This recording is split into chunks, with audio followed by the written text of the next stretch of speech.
Os Estados Unidos da América nasceram do anseio de muitas pessoas que haviam viajado para lá do velho mundo da Europa para se libertarem dos poderes imperiais que as dominaram por séculos, para terem democracia, liberdade, justiça para todos e para assumirem o comando de seu próprio destino.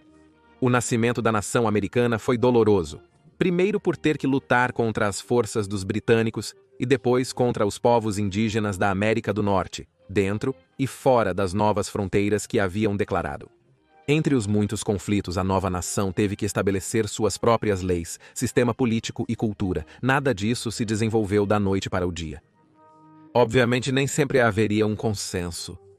Ao longo do século após 1776, quando os Estados Unidos da América nasceram, enquanto crescia sob uma união política de estados que a compunha, também viu o alargamento de uma divisão cultural entre os estados industriais do norte e os agrícolas do sul.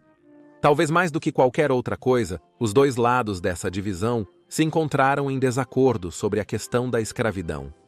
A ética de possuir uma pessoa como propriedade tornou-se uma batalha legal entre aqueles que apoiavam a prática e aqueles que se opunham na sociedade americana. Os Estados Unidos da América nasceram em 1936. Essa disputa se tornou um campo de batalha.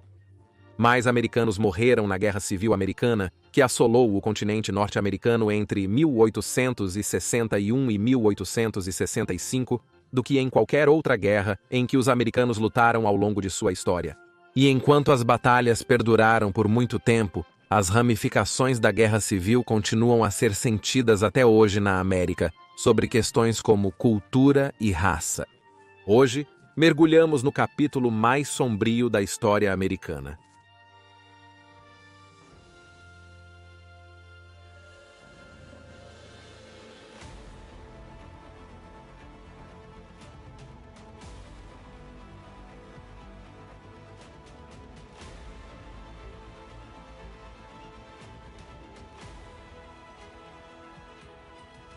Bem-vindo às Guerras do Mundo.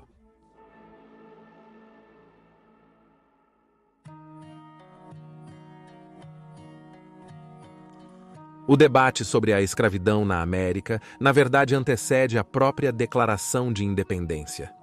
Sob o domínio britânico, os territórios americanos foram divididos em 13 colônias, e em uma dessas colônias, Rhode Island, leis foram aprovadas em 1774, tornando a escravidão ilegal dentro de seus limites estaduais. No entanto, embora muitos simpatizassem com o apelo pela abolição da escravidão após 1776, os escravos ainda eram um fator importante nas economias de muitos estados, particularmente no sul, onde a principal exportação era o tabaco e o uso de escravos para colher tabaco era visto como simplesmente parte da ordem natural das coisas. Isso mudaria após abril de 1793, quando o inventor americano Eli Whitney construiu o primeiro descaroçador de algodão, uma máquina que separava rapidamente e com facilidade as fibras de algodão de suas sementes, permitindo uma produtividade muito maior do que os manuais anteriores. A invenção do descaroçador de algodão teve um grande impacto no curso da história, além da produção de bens à base de algodão. De muitas maneiras, foi uma faísca um tanto humilde que eventualmente acenderia a Guerra Civil. O descaroçador de algodão potencializou a rentabilidade do comércio de algodão, gerando grandes fortunas aos proprietários de terras envolvidos, especialmente no sul. O algodão americano tornou-se muito procurado, não apenas em seu próprio país, mas em todo o mundo, especialmente no lucrativo mercado britânico, tornando-se uma exportação americana chave. E cidades portuárias como Nova Orleans, em Louisiana, e Charleston, em South Carolina, tornaram-se grandes centros de comércio, crescendo em tamanho e riqueza. Um fator importante para alcançar essa rentabilidade foi o uso de escravos adquiridos da África para trabalhar nos campos de algodão. No entanto, nos estados mais ao norte, a economia estava sendo impulsionada mais pelos avanços feitos na industrialização e manufatura. Assim como os campos de algodão no sul, a indústria do norte exigia um grande número de pessoas para impulsioná-la, mas em vez de importar escravos, a mão de obra era adquirida através de um grande número de imigrantes, particularmente de lugares como a Irlanda, onde uma grande porcentagem da população se sentia escravizada pela coroa britânica. Portanto, à medida que a população imigrante no norte aumentava buscando liberdade, também cresciam seus apelos pela abolição total da escravidão. Enquanto isso, a América expandia-se grandemente, absorvendo o território a oeste. Em 30 de abril de 1803, a vasta extensão de terra, que se estendia do Golfo do México ao Pacífico, foi adquirida pelos Estados Unidos da França por mais de 11 milhões de dólares, no que a história agora lembra como a compra da Louisiana. Isso apresentou um problema sobre se esses novos territórios utilizariam escravos como o Sul ou seriam chamados de Estados Livres, como no Norte. Em 1º de janeiro de 1808, o movimento abolicionista ganhou uma vitória-chave quando o governo federal do Zefomua proibiu a importação de novos escravos da África. Consequentemente, nos estados do Norte, a escravidão foi gradualmente eliminada, mas para os estados do Sul, isso era impensável, e a proibição de novas importações de escravos ameaçava restringir sua indústria de algodão, que ainda estava em expansão e dependia fortemente da escravidão. A necessidade de novos escravos no Sul resultaria em um aumento no comércio internacional de escravos na América entre o Norte e o Sul. O crescente abolicionismo também reforçou a separação cultural entre os dois lados do debate, algo que foi exacerbado pelo número de imigrantes agora no Norte, levando muitas famílias brancas do Sul, que valorizavam sua história e o nascimento de sua nação, a se considerarem os estados mais americanos. À medida que novos estados foram formados após a compra da Louisiana, um delicado equilíbrio político entre o Norte e o Sul foi mantido, admitindo ambos os lados do Norte e do Sul nos Estados Unidos. No entanto, o Norte tinha uma população significativamente maior que o Sul, muitos dos quais desejavam abolir a escravidão em todos os Estados Unidos, e assim o Norte passou a dominar a paisagem política dentro da Câmara dos Representantes. Sentindo-se ameaçado por isso, o Sul procurou corrigir o equilíbrio em 1819, quando Maine e Missouri pediram admissão à União. O status dos escravos nos possíveis estados tornou-se tema de debate e poderia influenciar futuros estados nos Yellen-Abessel. Alguns estados se juntaram à União à medida que os Equirios se expandiam para o oeste. Após muita deliberação, decidiu-se que o Missouri seria admitido como um estado escravista e o Maine como um estado livre, mantendo assim o equilíbrio político entre os dois lados do debate. Isso ficou conhecido como o Compromisso do Missouri e estabelecia que, no futuro, os estados ao norte do Missouri e da linha de latitude 3.630 só seriam admitidos se tivessem abolido a escravidão. Embora o compromisso fosse exatamente isso, muitos observadores da época notaram que o tema da escravidão havia dividido a nação e não parecia haver uma solução de longo prazo que satisfizesse qualquer dos lados, especialmente porque as exportações de algodão do Sul ainda estavam crescendo, assim como seus lucros.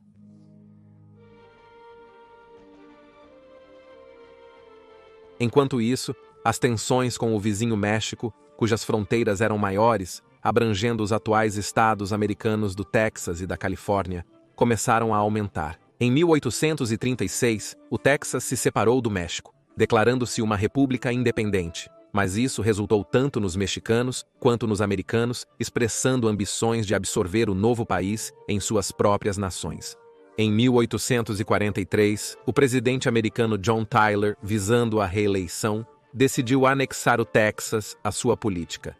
Oficialmente, isso foi para superar a diplomacia suspeita dos esforços britânicos pela libertação de escravos no Texas. O que ele disse minaria a escravidão nos Estados Unidos. Diplomatas de Tyler fizeram negociações secretas com o governo texano em Houston, assegurando um tratado de anexação em abril de 1844. Quando os documentos foram submetidos ao Senado do Zercélua para ratificação, os detalhes dos termos da anexação se tornaram públicos, e a questão da aquisição do Texas ganhou destaque na eleição presidencial de 1844, que foi vencida por James K. Polk, era um defensor da anexação e do Texas, apesar de também ser uma vítima. E foi durante seu mandato, em 19 de fevereiro de 1846, que o Texas se tornou o 28º estado.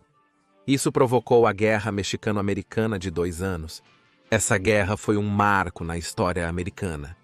Consolidou a América como uma potência militar no continente norte-americano. E, em segundo lugar, a aquisição de território anteriormente mexicano reforçou a ideia predominante do destino manifesto da América.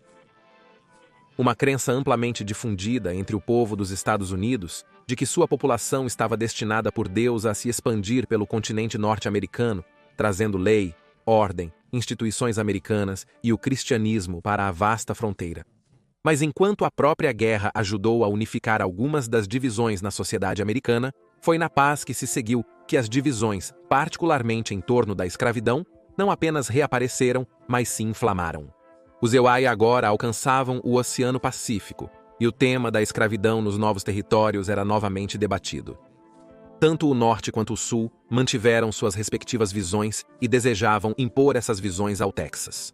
Antes do fim da guerra, o congressista da Pensilvânia David Wilmot sugeriu à Câmara dos Representantes dos Essequibo que proibisse a escravidão nos novos territórios americanos. Apelidado de Proviso Wilmot, ele acabou sendo derrotado, mas o debate continuou sobre o que fazer com os novos territórios e por quê. Em uma tentativa de abordar a divisão entre os estados livres e os estados escravistas, um pacote de 5 projetos de lei separados foi aprovado pelo Congresso dos Estados Unidos, em setembro de 1850, apelidado de Compromisso de 1850.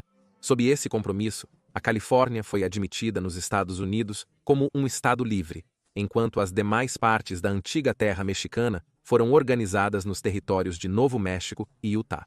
A decisão acerca da escravidão nesses estados deveria ser determinada sob o conceito de soberania popular, no qual o povo de cada território decidiria se a escravidão seria permitida ou não. O compromisso também incluiu a lei do escravo fugitivo, que impedia o Congresso dos EUA de interferir no comércio de escravos entre os estados e permitia aos proprietários de escravos do Sul levar pessoas negras livres do Norte e transportá-las para o Sul.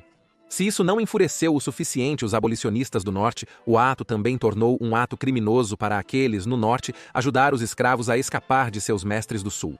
O compromisso de 1850, embora parecesse resolver a disputa nos corredores do poder, apenas inflamaria ainda mais os abolicionistas do Norte, que agora sentiam que estavam sendo forçados a ajudar a escravidão no Sul.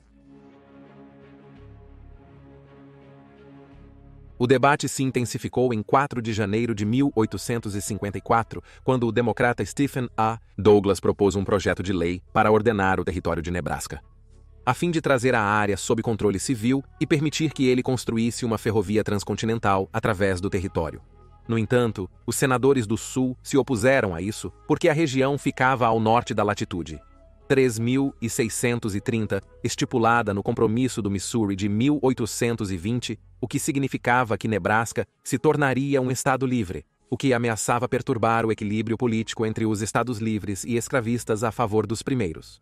Portanto, para ganhar o apoio dos senadores do Sul, Douglas propôs a criação de 2 territórios na área chamados Nebraska e Kansas, e a revogação da linha do Compromisso do Missouri. Quanto à questão da escravidão, decidiu-se mais uma vez deixá-la a cargo das pessoas que realmente viveriam lá para decidir sobre a política de soberania popular, presumindo-se que o território mais ao norte, Nebraska, se oporia à escravidão, enquanto o estado do sul de Kansas permitiria, mantendo assim o equilíbrio. Infelizmente, alguns dos elementos mais agressivos de ambos os lados dos debates queriam garantir que Kansas adotasse seu modo de pensar e inundaram o novo território para reforçar os números de seu lado e influenciar o voto final. Facções opostas foram formadas e, inevitavelmente, isso levou à violência.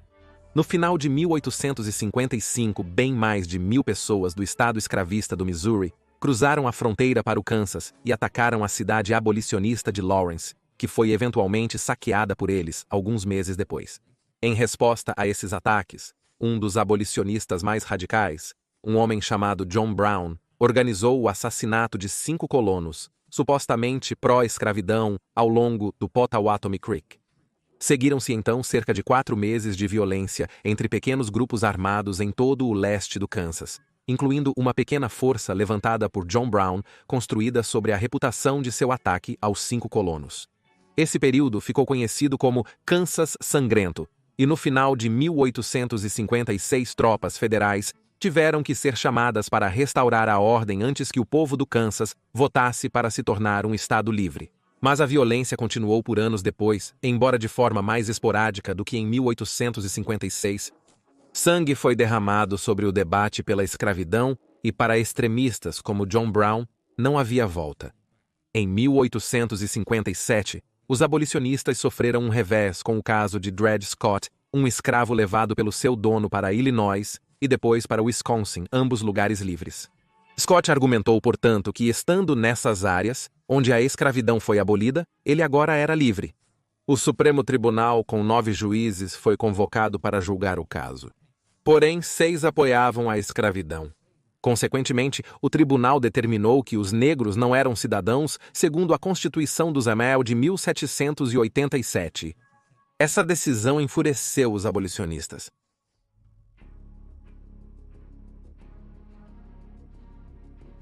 À medida que os problemas no Kansas começaram a eclodir, um novo partido político foi fundado que teria um impacto dramático na política americana para sempre. O Grande Velho Partido, mais conhecido na história como Partido Republicano, foi fundado em 20 de março de 1854 e, além de promover o liberalismo clássico e reformas econômicas, era predominantemente composto por abolicionistas, que queriam acabar com a escravidão em toda a União. Entre os membros do novo partido estava um tal de Abraham Lincoln. Lincoln veio de Kentucky e cresceu na fronteira em uma família pobre, que vivia em uma cabana de um único cômodo. No entanto, ele era um homem determinado. Após essencialmente prover sua própria educação, ele se tornou um advogado, um feito notável. No entanto, logo encontrou seu caminho na política, ingressando no Partido Whig, um predecessor do Partido Republicano, eventualmente ascendendo aos cargos de líder do partido, legislador estadual de Illinois e congressista. Em 1849, decidiu abandonar o governo e retomar a advocacia. Mas ele ficou irritado com o sucesso do Partido Democrata em abrir as terras da pradaria para a escravidão e, assim, retornou à política em 1854. Inicialmente, ele resistiu ao recrutamento do novo Partido Republicano, preferindo lidar com as divisões no seu partido Whig. Porém, gradualmente, ele se alinharia mais aos republicanos, parecendo mais engajados em abolir a escravidão que o partido mais velho. Entre agosto e outubro de 1858, Lincoln realizou vários debates-chave com o democrata Stephen A. Douglas na campanha para o Senado. Seus discursos e debates seriam divulgados além de Illinois e passaram a simbolizar os problemas da escravidão nos Estados Unidos.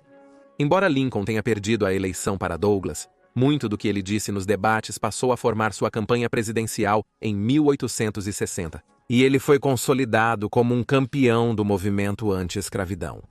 Mas o chamado para a abolição total da escravidão nos Sioux, por meios pacíficos ou políticos, estava demorando demais para alguns. Enquanto realizava uma reunião com seus seguidores na comunidade negra livre de Chatham, Ontário, no Canadá, no inverno de 1858, o extremista John Brown propôs inspirar e equipar uma insurreição por escravos no norte da Virgínia.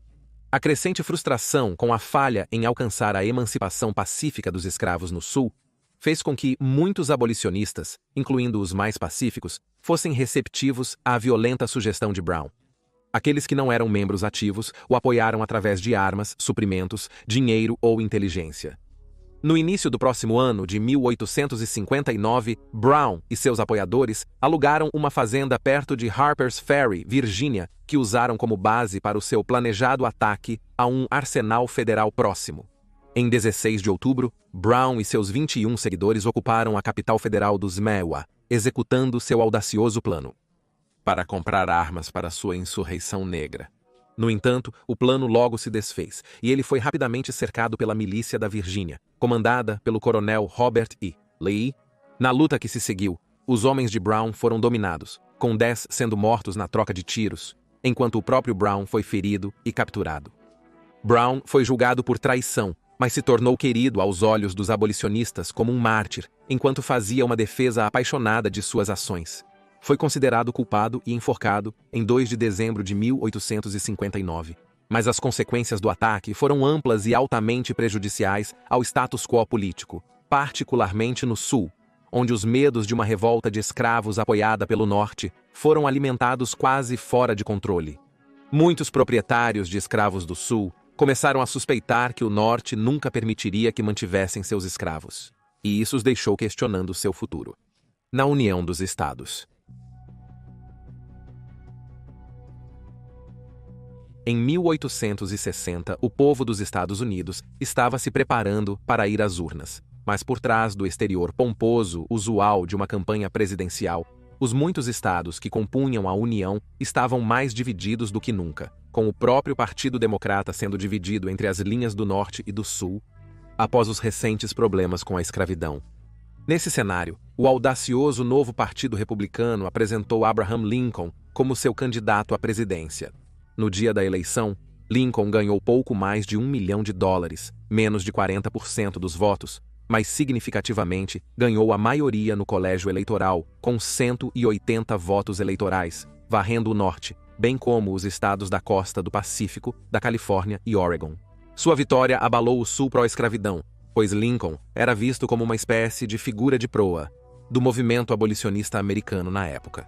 No entanto, Lincoln sabia que não podia simplesmente tornar a escravidão ilegal, dada a delicadeza da União sobre o assunto, e por isso prometeu não interferir na prática no sul na tentativa de apaziguá-los. Não era para ser. A eleição de Lincoln alienou ainda mais o sul, onde ele não ganhou um único voto.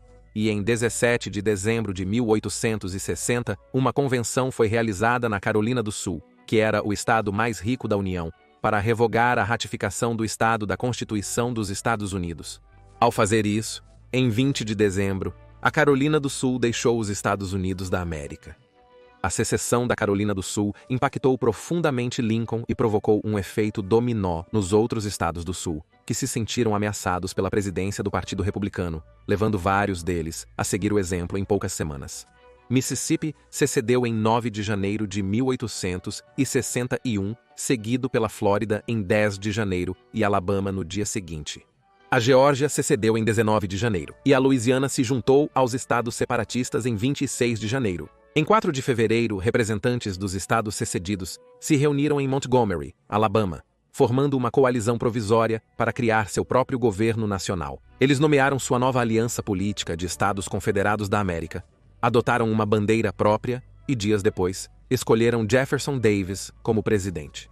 O Texas seria o último estado a se juntar à Confederação, se separando da União em 23 de fevereiro, a segunda vez que o estado foi absorvido por um poder vizinho em apenas 16 anos. O presidente Lincoln mal havia assumido o cargo e já estava enfrentando a maior crise na história dos USA. Esperando resolver a crise pacificamente, em sua posse como presidente dos Estados Unidos, em 4 de março de 1861, ele disse: "Parece existir uma apreensão entre as pessoas dos estados do Sul de que, com a ascensão de uma administração republicana, sua propriedade e sua paz e segurança pessoal estão em perigo. Nunca houve qualquer motivo razoável para tal apreensão. Na verdade, a evidência mais ampla em contrário sempre existiu e esteve aberta à sua inspeção. Está presente em quase todos os discursos publicados daquele que agora se dirige a você. Eu apenas cito um desses discursos quando declaro que não tenho intenção, direta ou indiretamente, de interferir na instituição da escravidão nos estados onde ela existe. Acredito que não tenho direitos legais para fazer isso, e não tenho inclinação para fazê-lo." Infelizmente, a essa altura, a situação já havia saído completamente do controle. No Forte Sumter, localizado em uma ilha no porto de Charleston, Carolina do Sul, as tropas dos EWA enfrentavam um impasse com a milícia local após a separação dos estados da União. Ao presidente Lincoln anunciar a intenção de reabastecer o forte, o general confederado Pierre Gustave Toutain Beauregard mandou seus homens atacá-lo em 12 de abril de 1861. Após 34 horas de troca de fogo de artilharia entre os dois lados, o major do exército dos EUA, Robert Anderson, que estava no comando do forte junto com 86 de seus homens, se rendeu. A Guerra Civil Americana havia começado.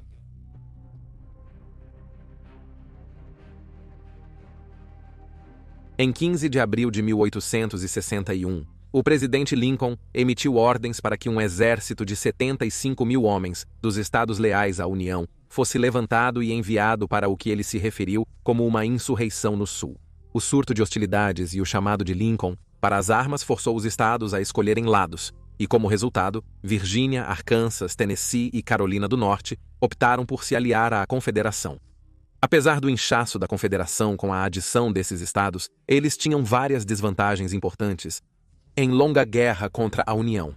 A União tinha uma população muito maior que a Confederação. Em 1861, a Confederação tinha cerca de 9,5 milhões de pessoas, incluindo aproximadamente 3,5 milhões de escravos. Para colocar isso em uma perspectiva moderna, A população de Nova York sozinha era de 8,5 milhões, mas as forças confederadas tinham que proteger mais de 770 mil milhas quadradas de terra, mesmo antes dos 4 estados finais se juntarem após o início da guerra. Em contraste, a União tinha uma população na região de 18,5 milhões e reuniria uma força que atingiu o pico de 2,2 milhões de soldados, comparado aos aproximadamente 1 milhão de tropas da Confederação. Se já não fosse difícil para a Confederação, a União mais industrializada tinha milhares de milhas extras de trilhos de trem, permitindo realocar e abastecer tropas mais rápido. O surto de hostilidades também danificou severamente a indústria de algodão deles, já que não apenas muitos trabalhadores foram chamados para lutar, mas Lincoln ordenou que a Marinha da União bloqueasse os principais portos confederados. A Confederação realocou e abasteceu tropas rapidamente. O presidente Jefferson Davis lutou para manter a unidade entre os estados da Confederação. Afinal, eles haviam deixado a União para manter seus direitos individuais. E por isso, havia um sentimento predominante entre eles de que as necessidades de seus próprios estados vinham em primeiro lugar, quaisquer que fossem. Assim, quando os dois lados marcharam um contra o outro para a primeira grande batalha da Guerra Civil Americana, muitos sentiram que seriam apenas alguns meses antes de uma vitória da União, ou pelo menos algum acordo de paz. Com a Virgínia, Arkansas, Tennessee e Carolina do Norte ao lado da Confederação, em 3 de maio, o presidente Lincoln expandiu novamente o exército da União, com um chamado para mais 43 mil voluntários. Em 24 de maio, as forças da União atravessaram o rio Potomac e ocuparam Arlington Heights, na Virgínia, que era a casa do ex-coronel do exército dos Iowa, Robert E. Lee comandou a força que capturou Jameson, Virgínia e Iowa. Em 24 de maio, as forças da União cruzaram o rio Potomac, ocuparam Arlington Heights, capturaram Jameson, Virgínia e também tomaram Alexandria, cidade vizinha. Enquanto lá, o coronel da União Elmer Ellsworth, comandante do 11º Infantaria de Nova York e um amigo pessoal próximo do presidente Lincoln, foi remover uma grande bandeira confederada da Marshall House, uma pousada administrada por um devoto sucessor, James W. Jackson. Jackson atirou contra Ellsworth, oficial da União, em Arlington Heights, enquanto ele descia do telhado após retirar a bandeira, atingindo-o no peito. Um dos homens de Ellsworth revidou contra Jackson, acertando-o no rosto e matando-o, mas já era tarde demais para Ellsworth, que morreu de seus ferimentos, e ao fazer isso, se tornou o primeiro oficial da União morto na Guerra Civil. Ambos os homens tornaram-se mártires por suas causas, com o corpo de Ellsworth exibido na Casa Branca antes do sepultamento. Em 3 de junho, mais de uma semana depois, os exércitos confederado e da União teriam seu primeiro confronto, quando logo de manhã, após uma marcha exaustiva sob uma tempestade de chuva, 2 colunas de forças da União, sob o comando do coronel Kelly e do coronel DeMont, com um total de 3.000 homens, atacaram 800 recrutas, confederados mal armados, sob o comando do coronel George Porterfield, em Philippa, Virgínia. Após uma breve troca de tiros, as tropas confederadas recuaram. A batalha alimentou mais protestos na parte ocidental da Virgínia contra a secessão, e alguns dias depois em Wheeling, a Convenção de Wheeling anulou a ordenação de secessão da Virgínia e nomeou Francis H. Pierpont como o primeiro governador do estado da Virgínia Ocidental, aceito como o 35º Estado da União, 2 anos depois, em 20 de janeiro de 1863. Após esse sucesso, as pessoas do norte sentiram-se seguras de uma vitória rápida. O presidente Lincoln orientou o general Irving McDowell a organizar uma ofensiva para vencer os confederados e abrir caminho para Richmond, objetivando capturar a cidade antes do próximo comando confederado. Lincoln ordenou ataque confederado à cidade onde o Congresso se reuniria, visando acelerar o fim da guerra. A ofensiva se concentraria em um ataque a mais de 20.000 tropas confederadas, sob o comando do general Pierre Gustave Toutant Beauregard, acampadas perto de Manassas Junction, Virgínia, aproximadamente 40 quilômetros de Washington, Distrito de Colômbia, ao longo de um pequeno rio conhecido como Bull Run. No domingo, 21 de julho de 1861, os 2 exércitos se encontraram na primeira grande batalha terrestre da Guerra Civil Americana, agora lembrada como a Batalha de Washington, Distrito de Colômbia. A batalha começou quando 35 mil tropas da União marcharam da capital federal em Washington, Distrito de Colômbia, e atacaram a menor força confederada. No entanto, o ataque da União foi mal conduzido e não conseguiu destruir os confederados como havia sido antecipado. Para agravar os problemas para a União, reforços confederados sob o comando do brigadeiro-general Joseph E. Johnston chegou de trem com uma brigada de virginianos liderada pelo brigadeiro-general Thomas J. Jackson provou ser tão que Jackson seria para sempre conhecido famosamente pelo apelido Stonewall. Depois de lutar em ações defensivas durante a maior parte do dia, os rebeldes se organizaram e conseguiram quebrar o flanco direito da União, o que enviou as tropas da União para uma retirada desorganizada, de volta para Washington. Esta vitória confederada foi um golpe aterrorizante para a União, particularmente para as pessoas em Washington, Distrito de Colômbia, que temiam que as tropas confederadas capturassem a cidade. A confiança deles foi destruída antes da batalha. Pressa para construir defesas na cidade. Também fez todos perceberem que a guerra civil não seria o breve evento que muitos haviam antecipado. As forças confederadas e da União também estavam se preparando para o próximo grande confronto, desta vez ocorrendo no Missouri. Um exército da União, sob o comando do general Nathaniel Lyon, atacou uma força confederada que incluía a milícia estadual a sudoeste da cidade de Springfield na Batalha de Wilson's Creek.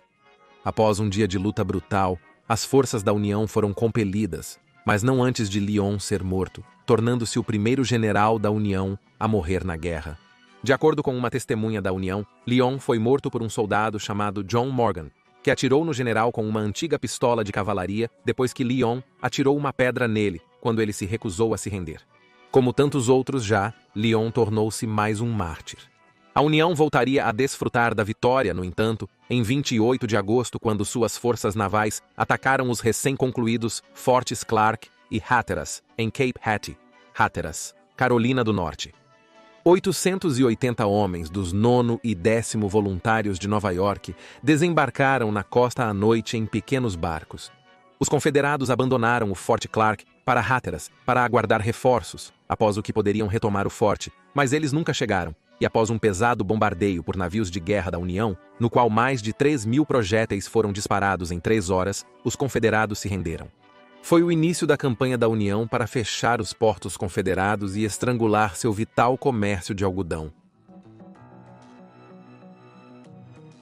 No começo da Guerra Civil, o governo confederado iniciou rapidamente uma campanha diplomática para obter materiais de guerra essenciais da Grã-Bretanha e França, visando equilibrar seu desequilíbrio industrial com o Norte.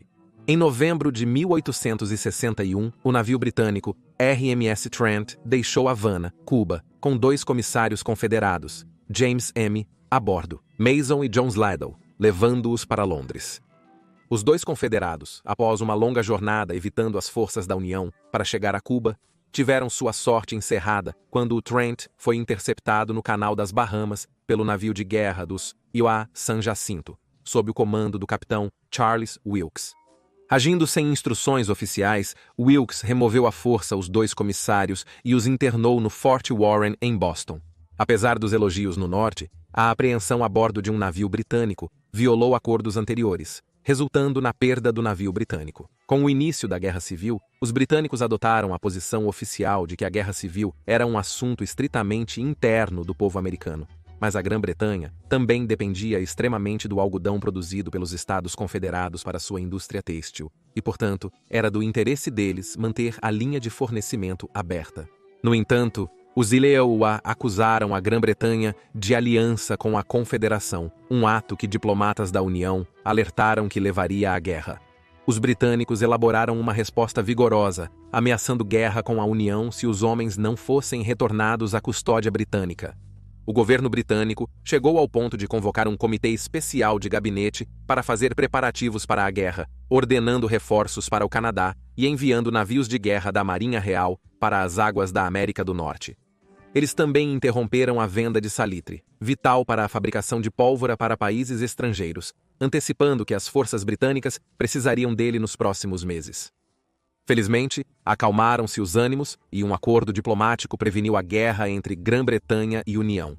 Mason e Slidell foram libertados em 1862, e apesar da oficial neutralidade britânica, estaleiros locais construíram navios para a Marinha Confederada, cientes que seriam armados e utilizados como navios de guerra após deixarem águas britânicas.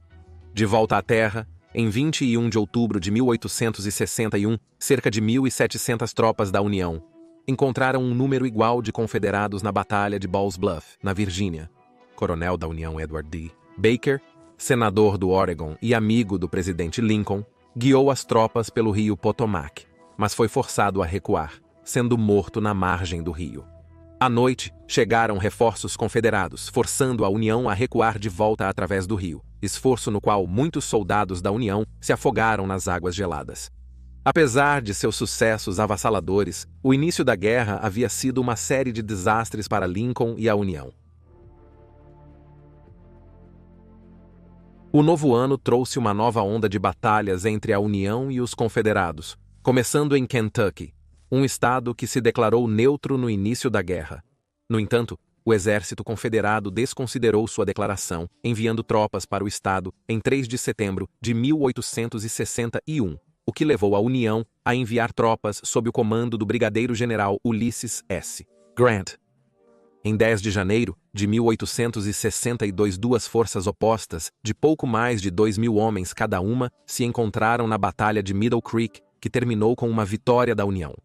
Em 19 de janeiro de 1862, os dois lados se encontraram na Batalha de Mill Springs, mas apesar dos confederados terem uma superioridade numérica marginal, eles estavam mal equipados e, tendo marchado durante uma noite chuvosa, estavam exaustos. As forças da União os flanquearam e os confederados foram forçados a recuar até o Tennessee. A maioria da culpa pela sua derrota recaiu sobre o Major-General George G. Crittenden, que foi acusado de estar bêbado em serviço durante o curso da batalha. As batalhas de Middle Creek e Mill Springs consolidaram o controle da União no leste de Kentucky e permitiram que eles levassem a guerra para o Tennessee em fevereiro. Lá, em 6 de fevereiro, a União forçou o contingente confederado em Fort Henry a se render diante de uma combinação de atos de violência e terror. A União teve que se render devido à violência e à má localização do forte no rio Tennessee, quase inundado pelo aumento do nível da água. A rendição do forte abriu o rio Tennessee para os navios da União ao sul da fronteira do Alabama. Após a batalha, entre 6 e 12 de fevereiro, a União realizou uma série de incursões usando barcos encouraçados para destruir a navegação confederada e as pontes ferroviárias ao longo do rio. Em 16 de fevereiro, o general Ulysses S. As forças de Grant capturaram o Fort Donaldson, outro importante ao longo do rio. Nas paredes, ele gravaria famosamente as palavras: Fort Donaldson será aqui marcado em maiúsculas nos mapas de nosso país unido. Contra essa aparente inversão de fortunas em comparação com as rodadas iniciais da guerra, os Estados Confederados da América inauguraram Jefferson Davis como seu presidente em 22 de fevereiro de 1862. Mais sucessos para a União seguiriam no próximo mês. Em 7 de março de 1862, mais de 23.000 soldados lutaram em Pea Ridge, no Missouri, que se provaria a batalha mais crucial da guerra, a oeste do rio Mississippi. Forças da União, comandadas pelo brigadeiro-general Samuel R. Curtis, avançou para o sul do centro do Missouri, forçando as forças confederadas ao noroeste do Arkansas. Os confederados contra-atacaram, esperando recapturar o norte do Arkansas e Missouri, mas Curtis resistiu ao ataque no primeiro dia. Depois, no seguinte, os forçou a recuar, apesar dos confederados terem superioridade numérica. A vitória garantiu o estado para a União e permitiu que eles desafiassem as forças confederadas no Arkansas. Enquanto os combates em terra se assemelhavam a inúmeras batalhas travadas décadas antes e em todo o mundo, no mar e ao longo dos rios norte-americanos, os navios de guerra usados pela União e Confederação estavam em meio a uma grande revolução tecnológica.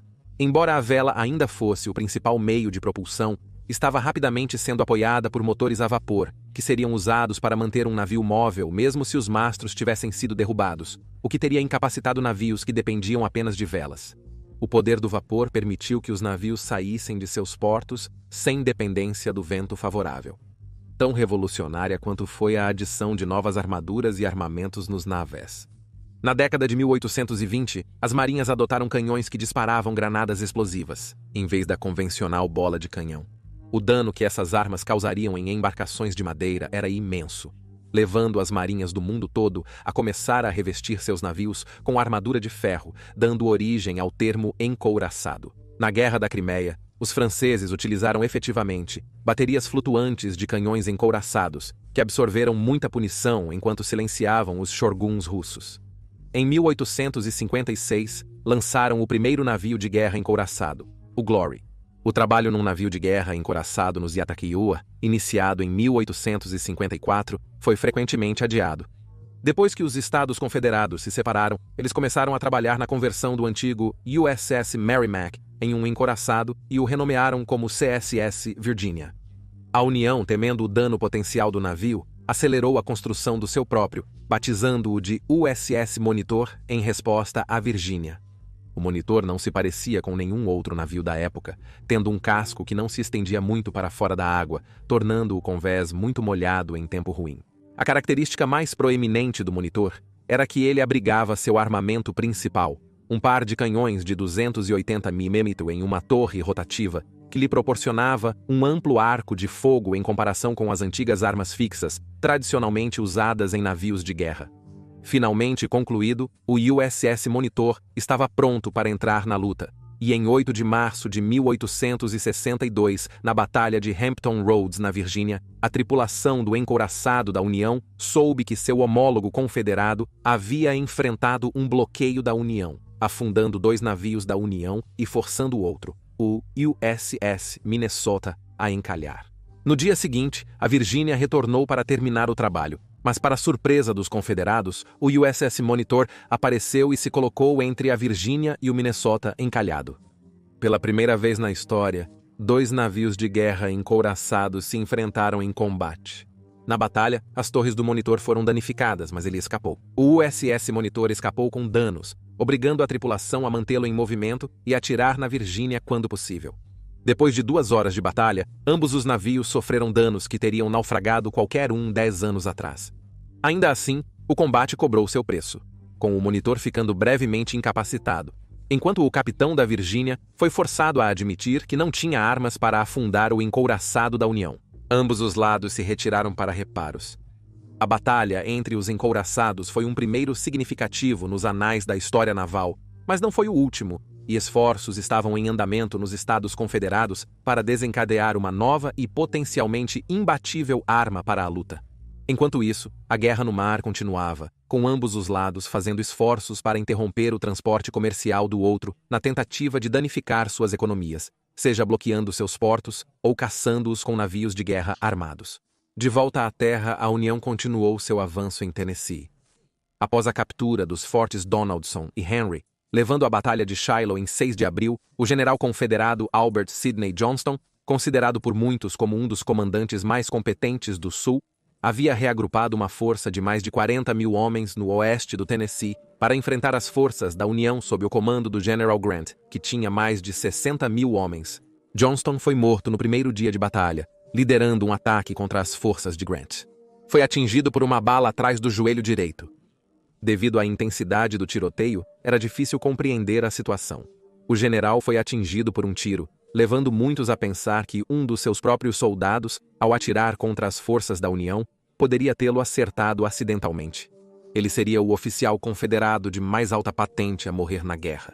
No dia seguinte, Grant atacou novamente e sobrecarregou os confederados, forçando-os a recuar e, ao fazer isso, abrindo o norte do Mississippi para a União. Em abril final, uma frota de guerra da União, liderada pelo almirante David Farragut, atacou os fortes confederados na foz do rio Mississippi, antes de se dirigir à cidade confederada de Nova Orleans. Lá, Farragut exigiu a rendição da cidade e, em 29 de abril, ele, juntamente com 250 fuzileiros navais da União, removeu a bandeira do estado da Louisiana da prefeitura. Até 2 de maio, Nova Orleans foi declarada recuperada pela União. Na Virgínia, os confederados tiveram sucesso contra a União quando o general confederado Stonewall Jackson capturou uma guarnição da União e seus suprimentos na Batalha de Front Royal em 23 de maio. 2 dias depois, os homens de Jackson encontraram uma força menor da União sob o comando do major-general Nathaniel Banks, na primeira Batalha de Winchester, forçando-os a recuar através do rio Potomac para Maryland, com Jackson em perseguição. Em 31 de maio, o general confederado Joseph E. Johnston tentou dominar duas uniões.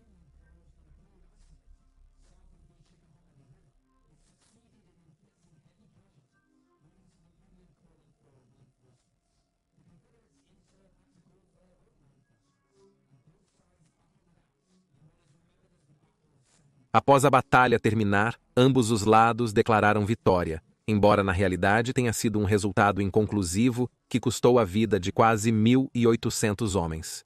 A batalha pelo controle do vital rio Mississippi viu outro sucesso da União, quando em 6 de junho, na Batalha de Memphis, uma flotilha da União, sob o comando do comodoro Charles Davis, derrotou com sucesso uma flotilha confederada, forçando Memphis a se render. Consequentemente, o Mississippi ficou quase totalmente sob controle da União, exceto por seu curso a oeste em direção à cidade de Vicksburg, o último reduto sulista no Grande Rio. De 25 de junho a 1 de julho de 1862, o general confederado Robert E. O exército de Lee, sob o comando do general George McClellan, atacou o exército da União do Potomac na Virgínia em uma sucessão de batalhas lembradas como as Batalhas dos 7 Dias. Essas ações terminaram com o exército da União, recuando para a segurança relativa do Rio James, tendo sofrido quase 16.000 baixas, enquanto as forças de Lee perderam 20.000. Lee estava convencido de que essa força não era mais uma ameaça à capital confederada de Richmond e realocou suas forças mais ao norte para pressionar as forças da União. O exército de Lee foi direcionado para Richmond, capital confederada, frente às forças da União na fronteira Virgínia-Maryland. De volta ao rio Mississippi, o almirante da União Farragut realizou ataques às baterias costeiras que defendiam Vicksburg, Mississippi, mas com pouco sucesso, e a chegada de um único encouraçado improvisado confederado forçou sua flotilha de 38 navios a se retirar. Em 17 de julho, as forças da União que lutavam pela liberdade dos escravos na América finalmente aprovaram a inscrição de tropas negras para pegarem armas como parte das milícias da União.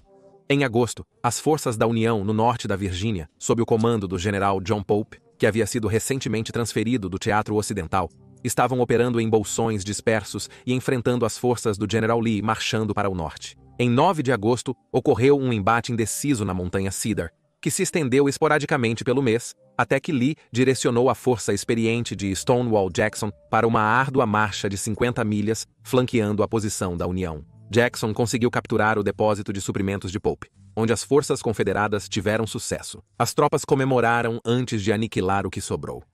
Os soldados de Jackson atacaram uma coluna da União próxima em uma brutal batalha na fazenda Browner. Preocupado, Pope enviou uma força para aniquilar as tropas de Jackson antes de serem reforçadas. Surpreendentemente, os dois lados se chocaram perto do local da Batalha de Bull Run, quase um ano antes. Durante 2 dias, as unidades adversárias lutaram, mas os homens de Jackson conseguiram conter as tropas da União, preparando o terreno para a retaliação. Sob a cobertura da escuridão, o exército da União derrotado recuou através de Bull Run em direção à segurança de Washington e suas defesas. Esta vitória confederada abriu caminho para a primeira invasão do sul ao norte. Para a causa confederada, isso não poderia ter vindo em melhor hora.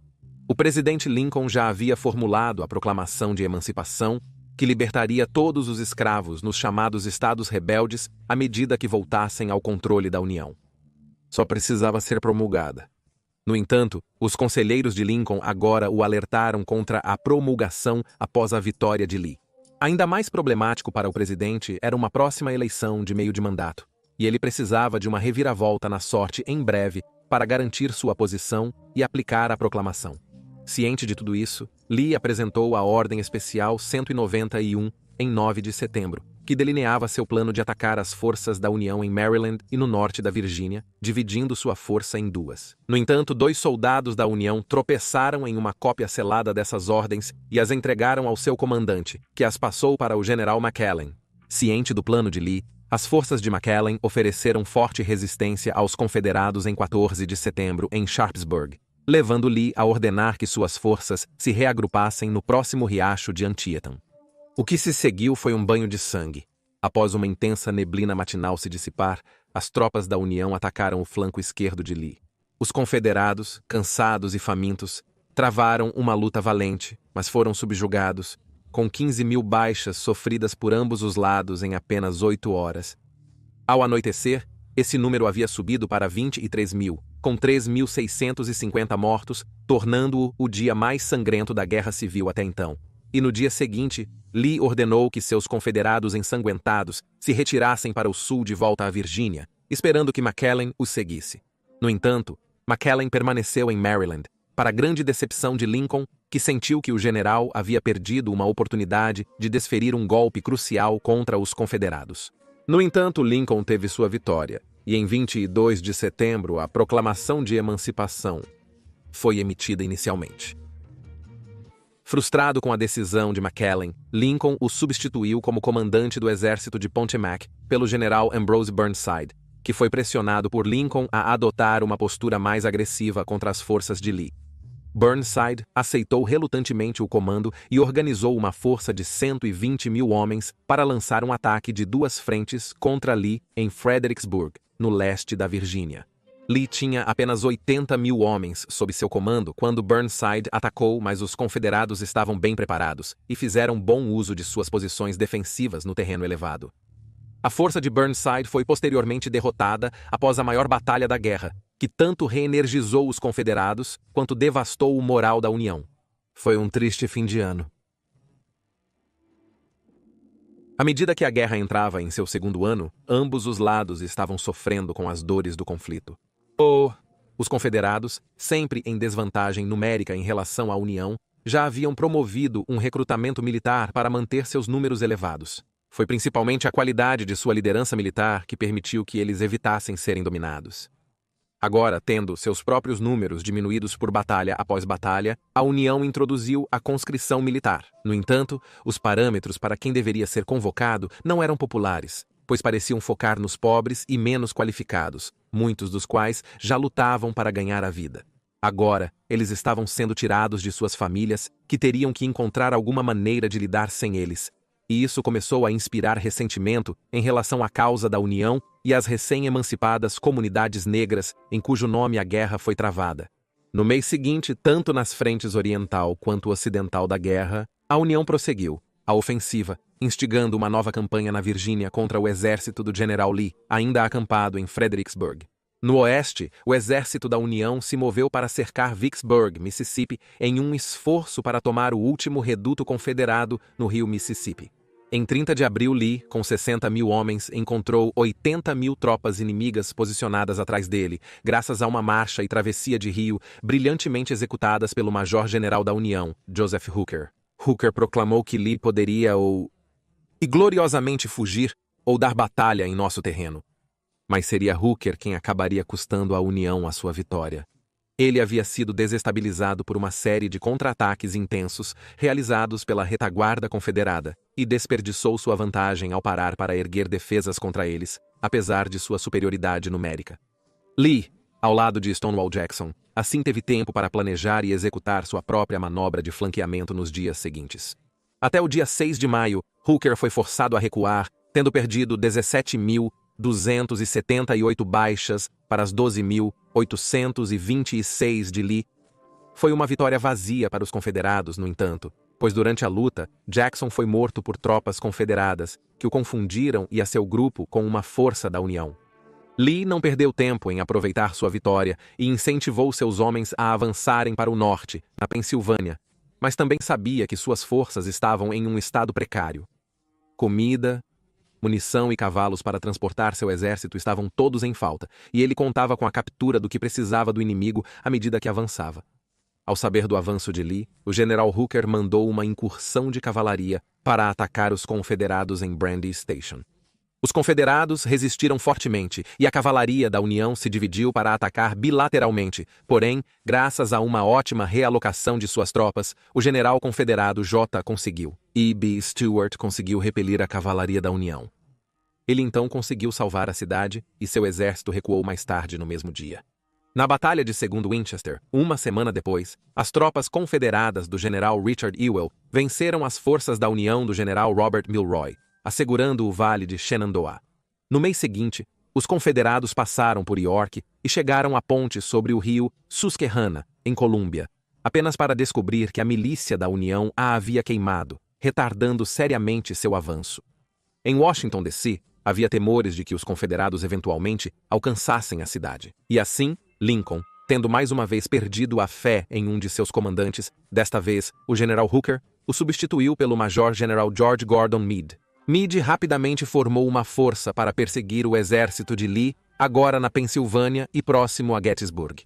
Ao chegar, os confederados viram que uma pequena força da União já estava lá e rapidamente a levaram à retirada no dia 1º de julho. No entanto, agora foram os confederados que falharam em capitalizar este ganho inicial e não os perseguiram, permitindo que eles se unissem aos reforços da União e fortalecessem sua linha defensiva sobre o Cemitério Hill.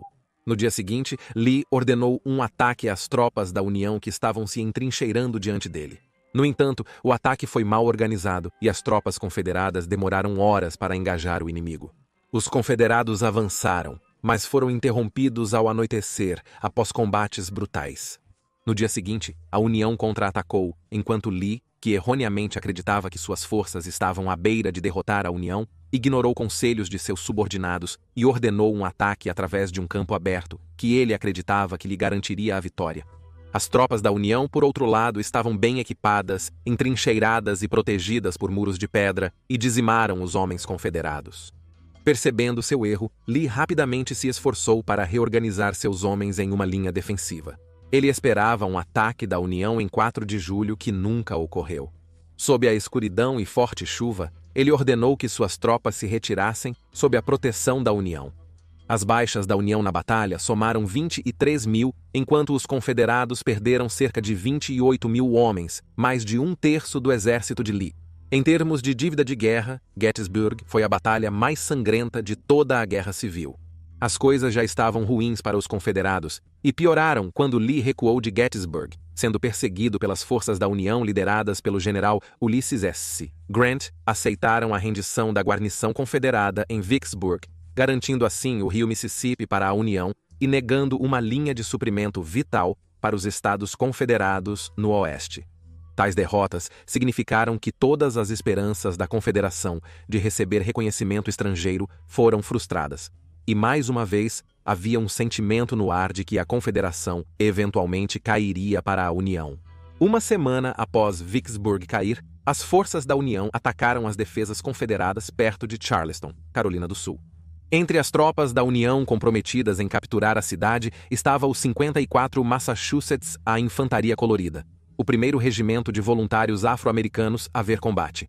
A primeira ação de campo do regimento ocorreu em um confronto com as tropas confederadas na Ilha James, Carolina do Sul, em 16 de julho, durante o qual o regimento parou um assalto confederado. A chegada deles foi fonte de curiosidade e esperança para a comunidade negra local, mas, infelizmente, esse marco seria manchado pela violência na cidade de Nova York. Uma série de tumultos eclodiu sobre os parâmetros do recrutamento e da própria guerra, com violência sendo cometida contra igrejas negras e suas congregações ao longo de 3 dias. Em 18 de julho, o 54 ajudou a liderar um assalto ao Battery Wagner, mas ao custo de seu comandante, o coronel Robert Gould Shaw, que foi morto e depois enterrado com os mortos de seu regimento. Em contraste com as batalhas e métodos militares modernos que caracterizaram os combates na Guerra Civil, os combates ao longo da fronteira entre Kansas e Missouri assumiram mais frequentemente a forma de uma sangrenta e brutal guerra de guerrilhas. Para muitos envolvidos, foi a chance de retomar os combates que ocorreram durante o caso Kansas Sangra, e até mesmo obter alguma vingança. As paixões dominavam os combatentes, exemplificado pelo banho de sangue em Lawrence, Kansas, em 21 de agosto de 1863. Cerca de 450 soldados confederados, sob o comando de William Clark Quantrill, atacaram um acampamento da União nos arredores da cidade, forçando-os a realizar um desarmamento. Uma retirada caótica dividiria suas fileiras em 2. Um grupo de soldados da União, em sua maioria voluntários negros, fugiu para um rio próximo, tentando atravessá-lo antes da perseguição dos confederados. Contudo, testemunhas dos homens de Quantrill afirmaram que ninguém conseguiu atravessar. Os outros soldados da União recuaram para a cidade. Quantrill instruiu seus homens a atirarem em qualquer tropa da União ou simpatizantes, excluindo mulheres e crianças. Porém, Lawrence não era uma cidade comum. Ela havia sido palco de um brutal saque durante o caso Kansas Sangra e era a casa de um senador da União, o general James Lane. Em uma orgia de assassinato e destruição, 175 homens e meninos foram mortos, enquanto muitas casas foram destruídas. A casa de Lane foi saqueada e vários troféus que ele trouxe do sul foram recuperados, mas Lane não estava presente. Este massacre indignou a União e Lane sentiu isso pessoalmente. Ele vingou-se, demolindo casas de sulistas e matando frequentemente os proprietários. A leste do Kansas, no Tennessee, as forças da União capturaram Knoxville e a vital cidade ferroviária de Chattanooga, por onde passavam cerca de 50% das armas confederadas, o que os colocou em posição de atacar o sul na Geórgia. Cientes disso, os confederados tentaram contê-los lá, cercando a cidade e sua força de ocupação. Grant eventualmente assumiu o comando lá e organizou uma campanha para aliviar a cidade sitiada. No dia 23 de novembro, liderou as tropas da União, reforçou a cidade e atacou e quebrou as linhas confederadas, derrotando o sul. Junto com Gettysburg, foi uma vitória-chave que começou a virar a guerra a favor da União. Enquanto o cerco ainda estava em andamento na Virgínia, o general Lee tentou flanquear o general Meade e forçá-lo a entrar em batalha. No entanto, isso falhou e resultou em um confronto na estação Bristol, em 14 de outubro. No mês seguinte, o exército do Potomac de Meade avançou contra o exército de Lee, sul do rio Rapidan. Lee estabeleceu rapidamente uma linha defensiva nas margens do riacho Mine Run. E após vários dias sondando essas novas defesas, Meade recuou para o norte do Rapidan para entrar em seus quartéis de inverno, encerrando mais ou menos os grandes engajamentos militares nos estados pelo resto do ano. O general James Longstreet liderou as tropas confederadas no cerco à cidade de Knoxville, controlada pelas forças da União comandadas pelo general Ambrose Burnside. A partir de 27 de novembro, Longstreet então atacou em 30 de novembro, mas foi repelido, sofrendo pesadas perdas no processo. Reforços da União chegaram no início de dezembro, obrigando-o a se retirar para Greenville, onde seu exército passou o inverno.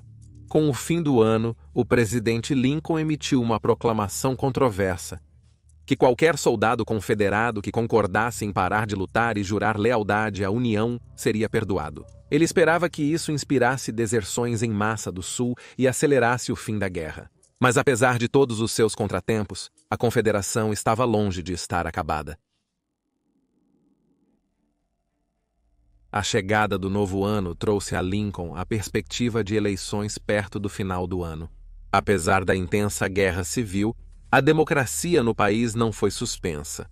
Apesar do conflito parecer favorável à União, a Confederação ainda invadia o transporte da União com táticas subversivas, prejudicando a reputação da União. Lincoln precisava de boas notícias da guerra para manter o moral elevado e evitar que as frustrações fossem descontadas nele e em seu partido, para que ele tivesse alguma chance de uma campanha eleitoral bem-sucedida. Felizmente, ele não teve que esperar muito para que uma história inspiradora chegasse. Pois em 9 de fevereiro, após semanas de escavação de um túnel, 109 oficiais da União, mantidos prisioneiros na notória prisão de Libby, fizeram sua tentativa de liberdade no que se provaria a maior e mais sensacional fuga da guerra. A Confederação lançou uma enorme caçada aos fugitivos, eventualmente recapturando 48 deles e devolvendo-os à sua prisão. 2 fugitivos se afogariam mais tarde, fugindo de seus perseguidores, mas 59 conseguiram voltar para as linhas da União.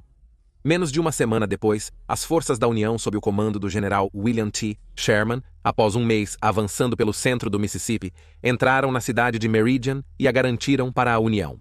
A captura da cidade foi um golpe massivo para os esforços de guerra confederados, sendo uma das mais industriais da Confederação. A perda de material de guerra produzido e distribuído pela cidade prejudicou severamente a capacidade da liderança confederada de sustentar seus exércitos no profundo sul e oeste do rio Mississippi.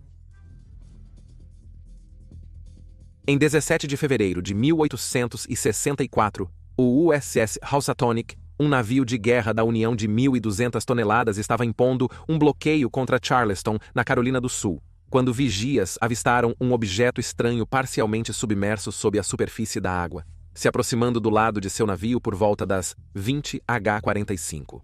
Eles então perceberam que estavam sob ataque de um navio inimigo submerso e tentaram trazer suas armas para enfrentá-lo, mas sem sucesso. E pouco tempo depois, o navio foi abalado por uma explosão. Apenas 5 minutos depois, o navio de 1.200 toneladas afundou, e ao fazer isso, se tornou o primeiro navio da história a ser afundado por um submarino inimigo.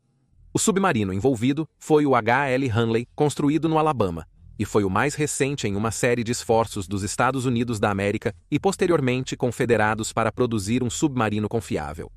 A bravura do comandante do submarino, Tenente George E. Dixon, e sua tripulação de 7 homens a bordo, não pode ser superestimada, pois a Confederação perdeu 21 homens em testes anteriores do submarino, durante os quais ele afundou repetidamente. Teve que ser consertado para prosseguir. O ataque ao Housatonic não foi realmente a primeira tentativa confederada de afundar um navio de guerra da União com um submarino, já que outro submarino confederado, chamado David, fez um ataque mal sucedido ao bloqueio de Charleston em 5 de outubro, no ano anterior. Apesar da coragem recompensada com um ataque bem-sucedido, Dixon e seus homens não voltaram à base. O naufrágio do H.L. Hunley foi achado próximo ao do Housatonic após a guerra. Levaria muitas décadas para que a guerra submarina fosse aperfeiçoada aos níveis letais e eficientes da Primeira e Segunda Guerra Mundial, mas tudo começou aqui, com o H.L. Hunley e o Housatonic. Em 2 de março de 1864, o general da União Grant foi promovido ao posto de tenente-general e se tornou comandante de todas as forças da União em campo. A maioria dos líderes da União acreditava que a Confederação estava praticamente acabada. No entanto, havia preocupações com relatórios de cerca de 25.000 tropas francesas sendo enviadas para o México. Temia-se que os confederados fizessem um acordo secreto com os franceses, e essas tropas entrassem na guerra do lado confederado. Contudo, nenhum acordo assim apareceu.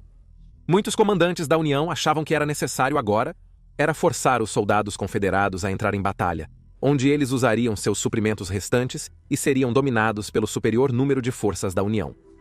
Grant planejava capturar Mobile, Alabama e o restante do país para envolver os exércitos confederados e forçá-los à submissão. No entanto, o general-chefe da União, Henry W. Halleck, propôs em vez disso uma campanha militar ao longo do Rio Vermelho envolvendo unidades do Exército e da Marinha. A campanha tinha 4 objetivos. Primeiro, destruir o exército confederado do general Taylor. Em segundo lugar, capturar Shreveport, na Louisiana, e garantir o Rio Vermelho ao norte, permitindo que a União ocupasse o leste do Texas.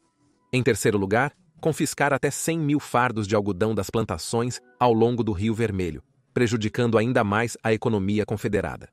Finalmente, as forças da União organizariam governos estaduais pró-União nas regiões capturadas. A campanha começou em 10 de março, quando uma força combinada composta por unidades do Exército e da Marinha avançou ao longo do rio, através da Louisiana. No dia 14 de março, capturaram o Forte de Roussy, apreendendo os confederados. Único canhão de grande calibre na área. A Marinha, enquanto isso, rompeu uma grande jangada, colocada atravessada no rio para bloquear seu avanço, e diante desses eventos, o general confederado Taylor recuou, entregando efetivamente o sul e o centro de Louisiana para a União. No entanto, nos dias seguintes, a força da União começou a perder sua coesão, com algumas unidades chegando tarde às suas áreas designadas, levando a ânimos às vezes exaltados entre os comandantes. O major-general Nathaniel P. comandava o exército da União. Banks, que era ambicioso e bem conectado, o que principalmente lhe proporcionou sua patente, já que antes da guerra ele não tinha treinamento militar formal. Em 1864, ele tinha seus olhos firmemente voltados para desafiar Lincoln para a presidência, e uma grande vitória militar ajudaria muito a alcançar esse objetivo. Ao longo do restante de março, a União avançou, perseguindo as forças recuantes de Taylor. No dia 8 de abril, Taylor decidiu que era hora de fazer uma resistência e escolheu Mansfield como o lugar onde confrontaria Banks. Taylor reuniu suas forças em Sabine Crossroads, sabendo que reforços estavam próximos, enquanto o exército de Banks ainda não estava totalmente reunido. Relatos apontam que vários reforços confederados eram prisioneiros texanos, libertos para ampliar o contingente de Taylor. Na batalha subsequente, a linha de frente de Banks desmoronou, e os confederados agora se encontravam perseguindo a União antes que os homens de Banks organizassem uma nova linha defensiva e conseguissem detê-los. No Rio, a Marinha da União, sob o comando do contra-almirante David Dixon Porter, também recuou ao saber da retirada de Banks, temendo que sua frota não tivesse apoio em terra. Os comandantes dentro das forças da União se encontravam repetidamente em desacordo um com o outro através de uma combinação de frustração e ego, e isso inibia severamente sua capacidade de funcionar de maneira coesa. Esse era um obstáculo compartilhado por ambos os lados, já que Taylor estava igualmente frustrado com a falta de apoio de outro general confederado, a saber, Kirby Smith. Enquanto isso, a frota de Porter ficou bloqueada por uma série de barragens ao longo do rio, o que concentrou sua atenção e a de Banks enquanto tentavam romper. Depois de um confronto quase sem baixas em Mansura em 16 de maio, as partes batalharam novamente no Yellow Bayou, em 18 de maio. A União atacou os confederados para tentar bloquear sua perseguição. As tropas da União conseguiram repelir os confederados apenas para tê-los novamente contra-atacando. Ambos os lados avançaram e recuaram várias vezes, até que a área ao redor deles pegou fogo, forçando uma cessação das hostilidades. A batalha marcou o fim da campanha do Rio Vermelho, mas comprou tempo para a União organizar uma retirada em vez de perder um exército inteiro.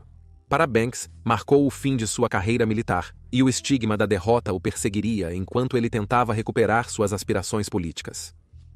Em outros lugares, os confederados tiveram sucessos adicionais, incluindo a captura do Fort Pillow em Tennessee, em 12 de abril. A cavalaria confederada liderada por Nathan Bedford Forrest atacou e tomou a base da União, que incluía diversos voluntários negros. Os soldados confederados procederam a assassinar todos eles, mesmo que eles tivessem se rendido. Em maio de 1864, o general confederado Lee havia estabelecido uma série formidável de defesas ao longo de seu lado do rio Rapidan, na Virgínia, visando conter as forças de Grant do lado oposto, que eram o dobro da força de Lee. Grant elaborou uma grande campanha contra as forças de Lee, que teria 3 objetivos principais.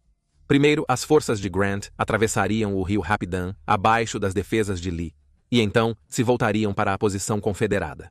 Em conjunto com este ataque, outro exército da União, comandado pelo Major-General Benjamin F. Butler, deveria avançar pelo rio James para capturar a capital confederada de Richmond e cercar a posição de Lee.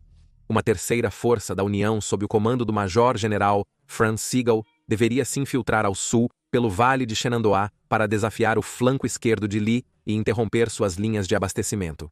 Assim, Lee se encontraria sem suprimentos e preso em uma armadilha de 3 pontas, na qual seu exército seria sangrado até a morte. A campanha começou em 4 de maio, mas em 5 de maio Lee fez o inesperado e, em vez de lutar defensivamente contra o exército de Grant, ele lançou um ataque contra a força que havia cruzado o Rapidan, levando à chamada Batalha da Selva. Avançando por florestas e vegetação, ambos os lados foram largamente negados o uso de seus canhões, e o combate foi de curto alcance e selvagem. Até 7 de maio, Grant decidiu se retirar para o sudeste, tendo repelido vários ataques confederados para posicionar sua força entre Lee e Richmond. No dia seguinte, as tropas da União lançaram um ataque mal-sucedido contra as tropas confederadas em Laurel Hill, desencadeando a longa batalha de Spotsylvania. Em 10 de maio, Grant iniciou uma série de ataques contra as linhas defensivas confederadas, culminando em um ataque de 15 mil homens à posição confederada conhecida como Mule Shoe, em 12 de maio. O ataque foi inicialmente bem sucedido, mas a liderança confederada se reagrupou e eventualmente repeliu essa incursão. As tropas da União, então, atacaram na borda oeste do Mule Shoe, que seria lembrado posteriormente como o Ângulo Sangrento, pois envolveria quase 24 horas de luta corpo a corpo feroz. Após o ataque final em 18 de maio, a União novamente não obteve resultados. No dia seguinte, os confederados lançaram uma missão de reconhecimento sob o comando do tenente-general Richard S. Ewell em direção à fazenda Harris, mas desta vez foram eles que sofreriam nas mãos dos defensores da União e a força foi repelida. Em 21 de maio, Grant decidiu recuar mais uma vez para o sudeste e se preparar para o próximo grande confronto. A partir de 23 de maio, ambos os lados lutaram uma série de confrontos em menor escala ao longo do rio North Anna. As forças de Grant estabeleceram uma cabeça de ponte no rio e capturaram a ponte Chesterfield. Para contrapor o superior número de forças da União, Lee concebeu um plano para construir obras defensivas de terra em forma de V, que forçariam o exército da União a se dividir em 2. O plano parecia estar funcionando inicialmente, mas infelizmente os confederados não conseguiram aproveitar ao máximo essa vantagem, porque Lee foi atingido por uma doença intestinal que o incapacitou, prejudicando a capacidade de liderança dos confederados de funcionar efetivamente. A batalha subsequente foi indecisa, e Grant se realocou mais uma vez, desta vez em direção a Cold Harbor. Em 31 de maio, enquanto o exército de Grant mais uma vez contornava o flanco direito de Lee, a cavalaria da União tomou a encruzilhada de Old Cold Harbor, cerca de 16 quilômetros a nordeste da capital confederada de Richmond. O exército confederado tentou retomar a encruzilhada, mas a feroz resistência da União fez com que eles resistissem até a chegada dos reforços. Na noite de 1º de junho, novas tropas da União atacaram as obras confederadas a oeste da encruzilhada com algum sucesso.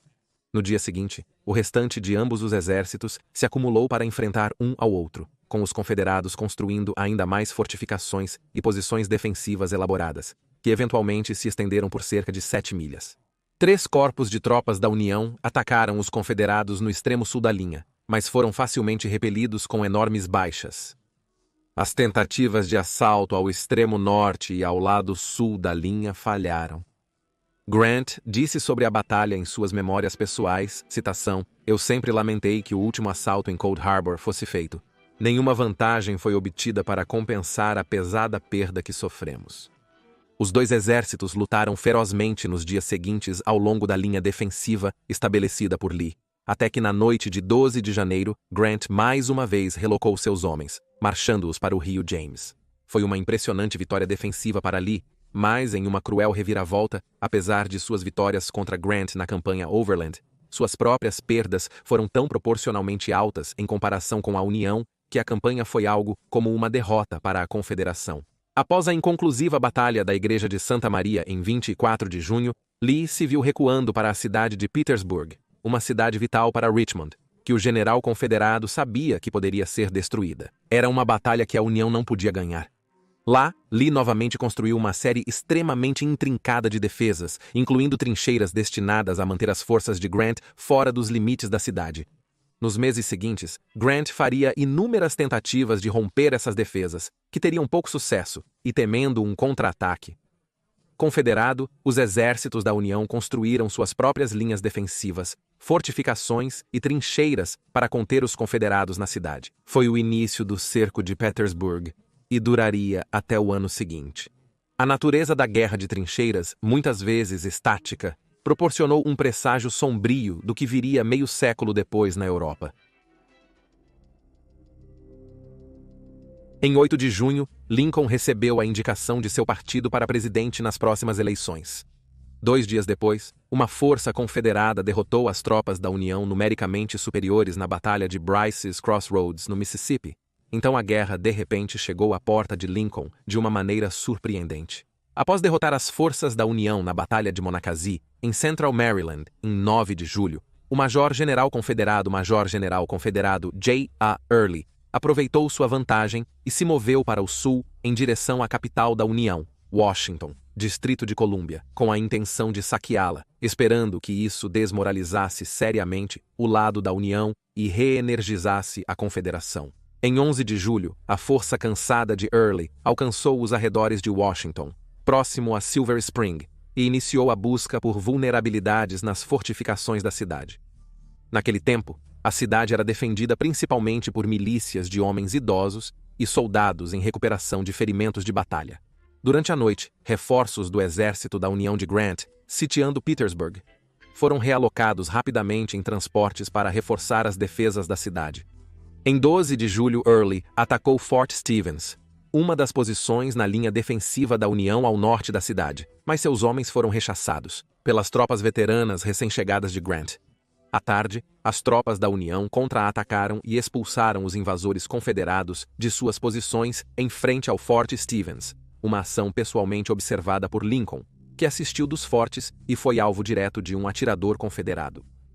Ao perceber que perdeu a oportunidade de tomar a cidade com a chegada dos homens de Grant, Early recuou para o Potomac.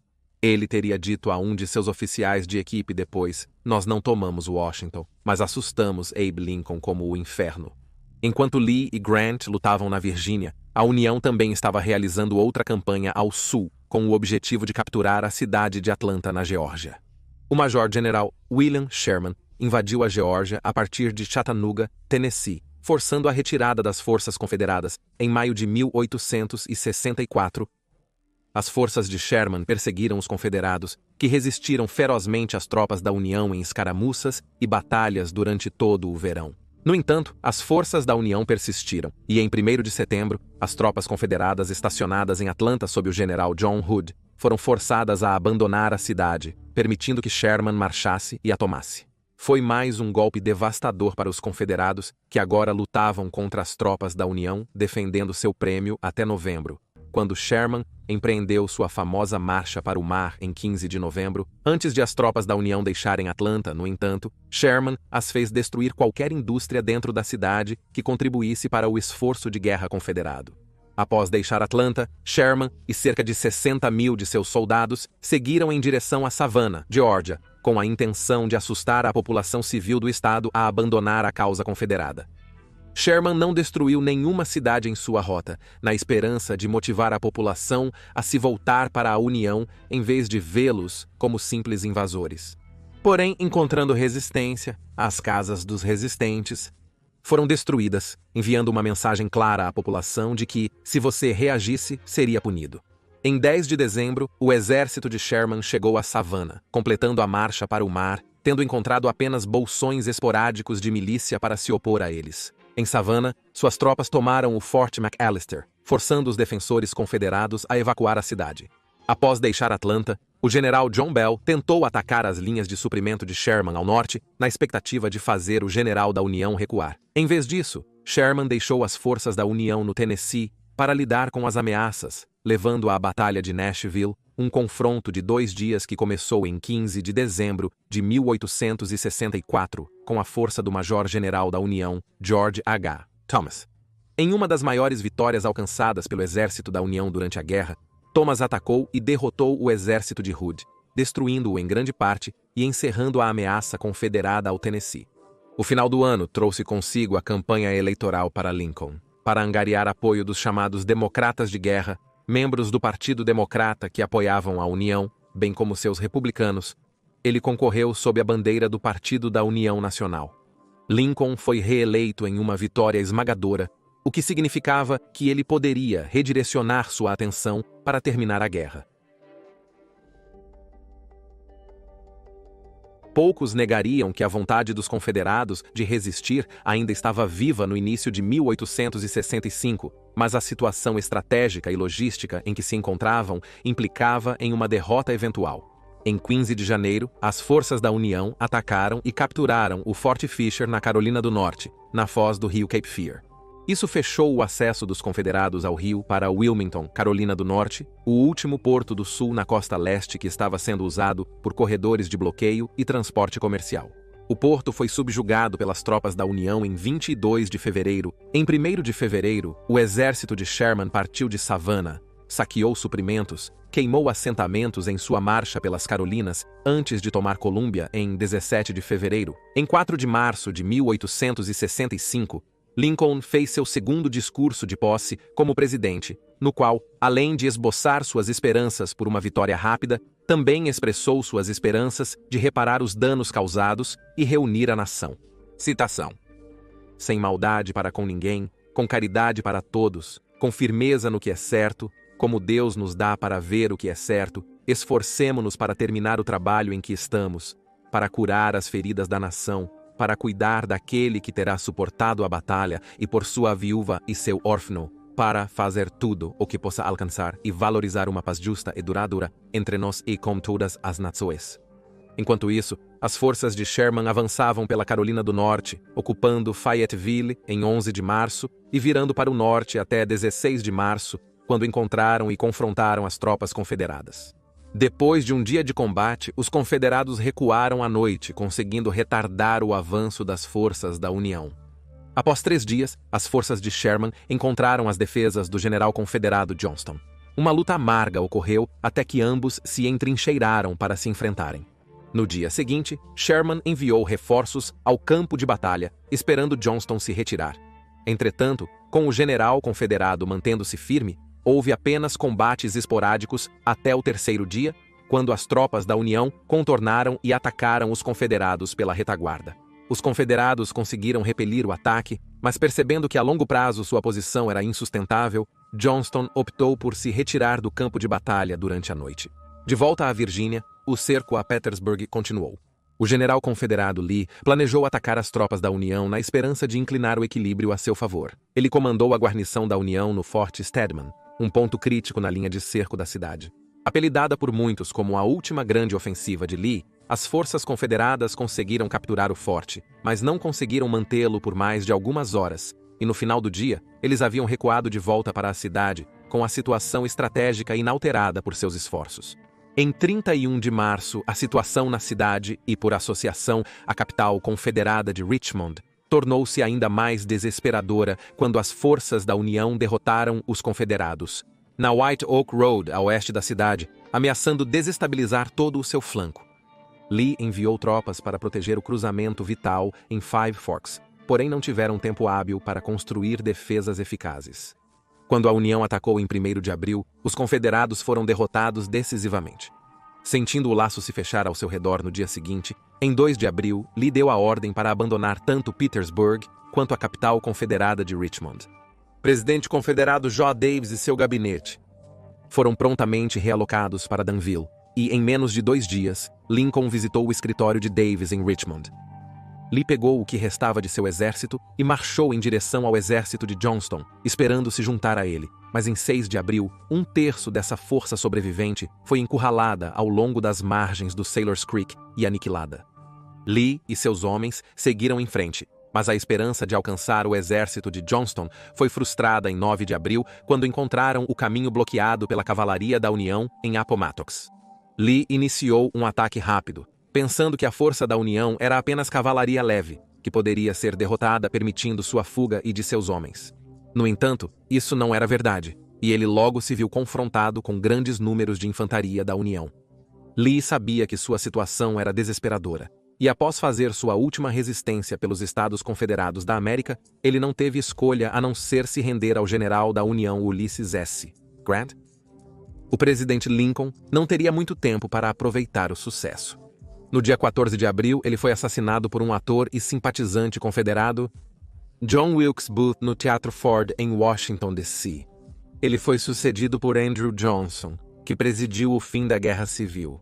No mesmo dia em que Lincoln foi baleado, Fort Sumter, na Carolina do Sul, o local onde os primeiros tiros oficiais da guerra foram disparados, foi reocupado pelas tropas da União. O general confederado Johnston finalmente assinou o documento de rendição para o Exército Confederado do Tennessee e várias tropas do Sul anexadas ao seu comando em 26 de abril no local de Bennett, perto de Durham, Carolina do Norte. O presidente confederado Davis e sua esposa foram capturados perto de Irwinville, Geórgia, em 10 de maio. Em 19 de maio, ele foi preso na Fortaleza Monroe, na costa da Virgínia. Grilhões de ferro foram rebitados em seus tornozelos por ordem do general Nelson Miles. Ele estava encarregado do forte, sem permissão para receber visitantes ou livros, exceto a Bíblia. A essa altura, a Confederação deixou de existir como entidade, mas os confrontos continuaram. No Rancho Palmetto, no Texas, a União e a Confederação mantinham uma trégua não oficial desde o início de 1865. Porém, o coronel da União, Theodore H. Barrett, liderando uma unidade totalmente negra, ordenou subitamente um ataque a um acampamento confederado próximo ao Fort Brown em 12 de maio por razões incertas. Barrett ainda não tinha visto combate, e alguns suspeitam que o ataque fazia parte de um último recurso, num esforço para alcançar glória antes do término da guerra.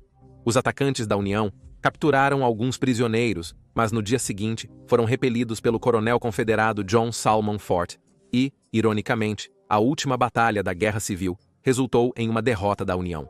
Este sucesso confederado foi graças em grande parte ao uso de seus canhões pesados, que muitos suspeitavam que vinham do exército francês, na fronteira com o México.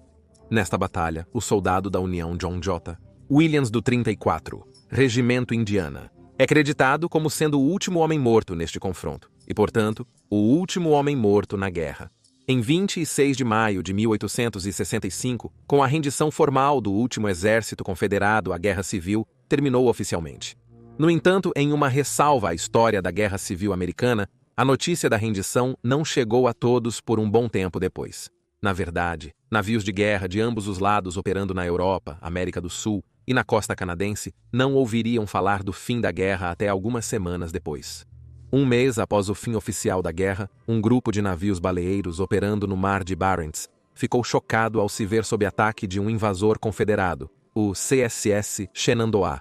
As equipes de caça à baleia tentaram persuadir o capitão confederado James Waddell de que a guerra acabou, até mostrando um jornal com a rendição de Lee. Waddell se recusou a acreditar que a confederação havia acabado, mas depois, ao encontrar outros navios, ficou claro que esse era o caso. Waddell então navegou com seu navio pela costa oeste das Américas e ao redor do Cabo Horn, e depois voltou pelo Atlântico até Liverpool, na Inglaterra, uma viagem de cerca de 3 meses. Em 6 de novembro, o navio navegou pelo rio Mersey, com sua bandeira confederada ao vento para os espectadores britânicos, antes de Waddell se render ao capitão do HMS Dungle. Sua bandeira foi a última bandeira confederada soberana a ser oficialmente enrolada, enquanto o próprio Shenandoah foi creditado por ter disparado o último tiro da Guerra Civil na proa de um baleeiro semanas após o término da guerra. Ao contrário de quando 2 países entram em guerra, a paz após uma guerra civil é muito mais delicada para manter, pois ambos os beligerantes têm que retornar a uma existência compartilhada sob o mesmo governo.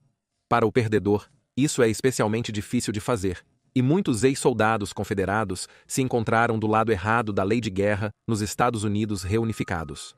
Talvez mais notavelmente, isso incluiu Frank e Jesse James, que fugiram após serem implicados na realização de uma série de atrocidades junto com William Quantrill, que invadiu Lawrence, no Kansas. Um dos pontos-chave que ajudaria a reparar a divisão era que, enquanto o Sul era forçado a abolir a escravidão, eles podiam manter suas identidades como estados do Sul. Muitos líderes confederados, como o General Lee, eram admirados por sua proeza militar, ao invés da causa pela qual lutaram. Quanto ao custo da guerra, estima-se que 1.030.000 americanos se tornaram vítimas dos combates, um impressionante 3% da população total no início da guerra. Desses, acredita-se que mais de 800.000 tenham sido mortos enquanto o restante sofreria lesões que alterariam a vida, como amputações. Esse número representa mais dívidas de guerra americanas do que todas as outras guerras dos Ilimira juntas. Embora a guerra finalmente tenha visto o fim da escravidão nos Estados Unidos, houve pouco esforço para ajudar a integrar a comunidade afro-americana na sociedade mais ampla. Muitos deles não tiveram escolha, a não ser buscar emprego com seus antigos senhores de escravos, onde continuaram a viver em condições degradantes e recebendo salários extremamente baixos.